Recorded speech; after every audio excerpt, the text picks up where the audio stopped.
coming to the table on border negotiation talks, and yet is still doubling down on talks of a national emergency. Ed Blakely is a former Washington insider now living in Sydney, Australia. My name is Sean Britton from the radio station 2SER. Find us every week on iTunes, Whooshkaa, Facebook, Twitter at US of Ed. How is the Amazon treating you so far? Oh man, it is great. It's fantastic. It's a place, if you haven't thought about it, start thinking about it. It's a really beautiful place, and the great thing about it is the real wilderness. Man has not ruined it yet. Well, that is good news. We can hear your friends in the background, the crickets of the Amazon. Getting into the news this week, emergency at the Mexico border. Trump has sent more troops down south on the pretense that they are needed on the border. Last time this happened, as you mentioned, the troops were a long way from being any use in border operations. What's happening now? The same thing is true. The troops aren't really needed.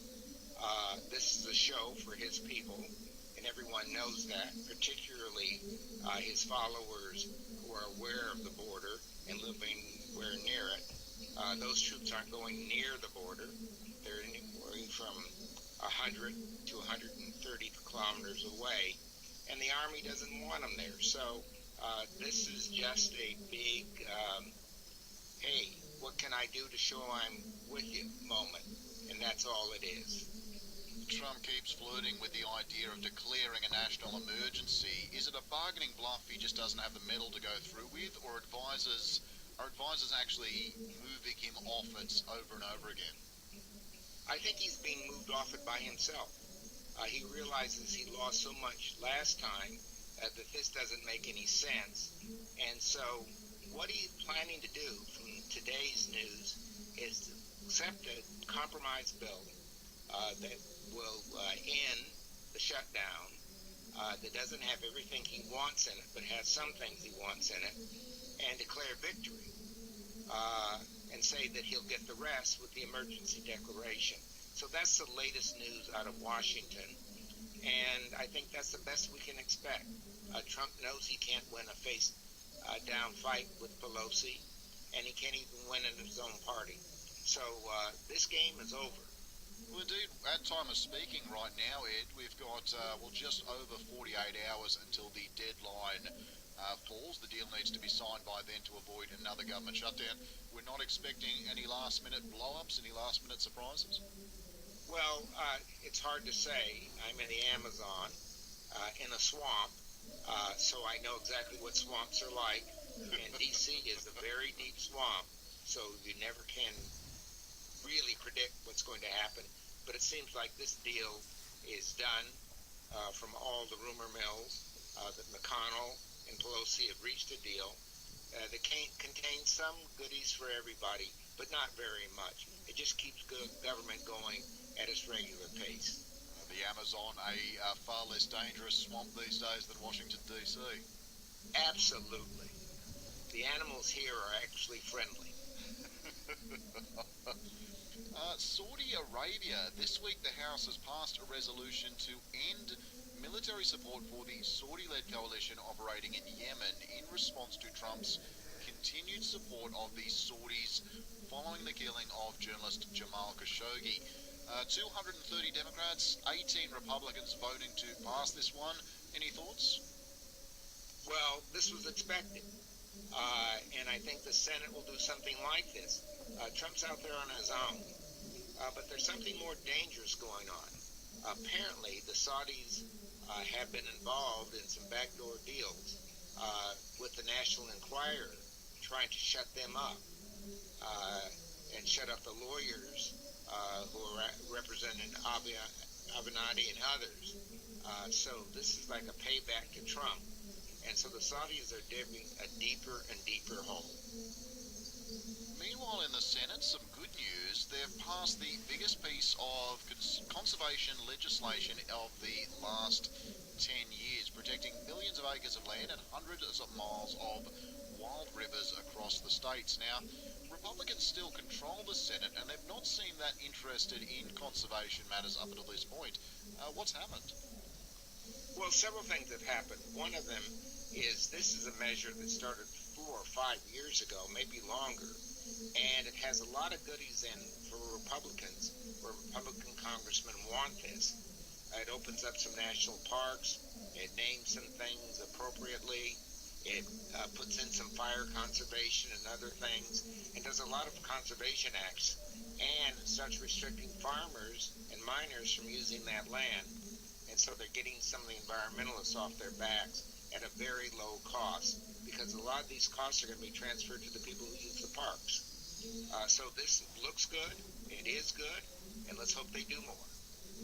Speaking of green, Mitch McConnell wants to schedule a vote on the Green New Deal, spearheaded at current by popular New Democrat Alexandria Ocasio-Cortez. The Green New Deal wants to tackle economic inequality and climate change. Some think this vote, though, will be a step too far for Democrats, who don't want to come off looking like they're ruled by the so-called loony left. Thoughts on this one, Ed? Well, this is really a trick play by McConnell. He's hoping the Democrats will vote this down, and he can say, look, I offered you what you really wanted. He's using Ocasio and the Green Movement here. We'll see what happens. Pelosi's against this measure, and there's a good chance this measure will never come up in the House. If it doesn't come up in the House, then there's no measure to vote on. If it comes up the Senate and the Senate votes for it, then they're going to be in a very difficult position if the Democrats turned around and voted for it too. So I think McConnell's not half as smart as he thinks he is. This is going to be a difficult one, though, for Democrats to handle correctly, because on the one hand, we don't want both parties being led around by a rump of the party, but this is a deal that can inspire a great deal more young people to the left side of politics. Yes, I think so, but I think this will be fought out in the campaign. That's why they want to do something now, this trick move, to hope they can kill it before the campaign starts. I think that is not a very smart move on the part of the Republicans. Again, Pelosi is not an amateur at inside boxing and fighting. She'll get them.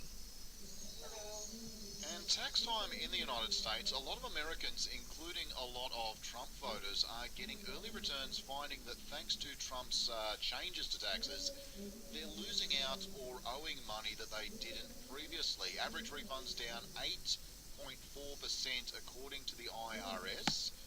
This has got to be a bit of a bitter pill, Ed. It is. And most Americans are still against this, because the only thing it did was give rich people more money and corporations the capacity of buying their stocks back and not expanding the job base. So people see this for what it is. And this gives the Democrats some room here come election time, where they can say, look at what you did. You hurt American citizens for the rich.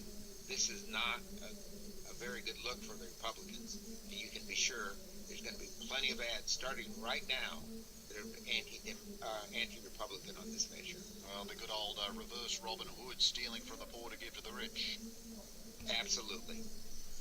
The Mueller investigation. Mueller is looking especially hard at a meeting Paul Manafort had with Russians, with a Russian aide, and a federal judge has ruled Manafort violated his plea deal by lying to prosecutors. Where are we going from here? Well, there are a couple things here, and we haven't seen all of this. Mueller could get a very stiff sentence from this judge, maybe 20 years in prison. But because he copped that plea, Mueller did not move forward with the other case he has against him in the D.C. courts. So if Trump tries to offer a plea to Mueller, Mueller will say, go ahead on this case, but I'll take the other case to the D.C. court and put you in a bind. And if Trump goes to the D.C. court with this, then they'll move to the Southern District of New York or to the state courts in New York. I think the president's really in a bind on this one, and I don't know which way out. My anticipation is Mueller's a coward, and he will now start telling the truth. Do you mean Manafort? Manafort's a coward. Manafort, brother. Yeah. And just finally, Ed, I mean, it's Valentine's Day. We're speaking today. It's usually a day, full of happiness for a lot of people. But another slightly bitter pill we're talking about, the Parkland shooting. It's the 1 year anniversary of the Parkland school shooting. Now, not so long ago, you and I discussed at length some of the issues we see with shootings, mass shootings, gun violence in the United States. But looking back on this one a year on, this was one that inspired a great deal of political motivation right at the get-go, right after the event itself had happened. I don't think that motivation's cooled, but again, has it had much of an impact on the actual politics, on actual laws in place? Yes, it has. The Democrats are using this very effectively in calling new hearings on gun legislation and related issues. So I anticipate this again to be a 2020 issue, but the Democrats are playing it out now in what you might call softball before they get to hardball, by just holding hearings and letting the people who were hurt by all these mass shootings come forward and testify. Later on, after they measure the sentiment across the nation, they'll put some legislation up. But that legislation will come through the presidential candidates. I think this is a good one for the Democrats and a weak one for the Republicans. US of Ed is produced in the studios of 2SER in Sydney. Help support the work we do by going to 2ser.com/support. Ed and I'll be back next week to talk the latest, newest news and politics. Subscribe on iTunes and Whooshka to stay up to date, and show us some love on Facebook and Twitter at US of Ed.